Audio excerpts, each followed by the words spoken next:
Un тәрбиеші, un иң яхшы белгеч. Әлеге ханымнарны хәзердән үк җиңүче дияргә була. Олар ел тәрбиячесе 2017 исеменә дәгъва кылучылар. Бүген исә Буратино балалар бакчасына район ара сойлап алу турына җыелган. Я уверен, сегодня наши конкурсанты покажут, как они работают с нашими воспитанниками дошкольных образовательных организаций и какие перспективы будут у образования Нурлатского муниципального района в дальнейшем. Катнашучыларга беренче сынау балалар белән 15 минутлык чара үткәрү. Һәр тәрбияченең дәресе аерым игътибарга лаек. Буратино сабыйларына төсле комнан рәсемнәр ясарга, виртуаль кафеда юл итәргә, югалган хәрефләрне эзләргә, хәтта йөрәк эшчәнлеге белән дә танышырга туры килде. Минем тәрбияче булып эшләвемә 3 ел. Мин үземнең һөнәремне бик тә яратам.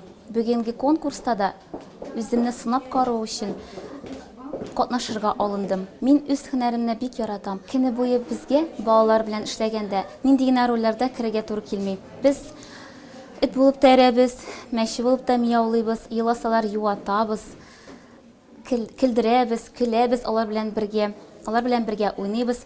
Һәм менә бу конкурс безнең осталыгыбызны күрсәтү, тәҗрибә уртаклашу өчен менә дигән мөмкинлек.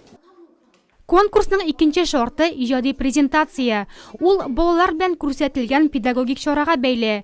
Презентация барышында тәрбиячеләр үзләренең эш алымнарын, балаларның психологик үсеш үзенчәлекләрен исәпкә алып, яңа технологияләр куллануын күрсәтергә тиеш.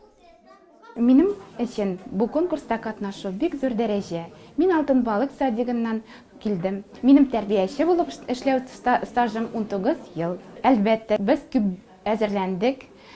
Без дулкынланабыз. Башка балалар бакчасында, башка балалар белән конкурста катнашу бик зур осталык таләп итә.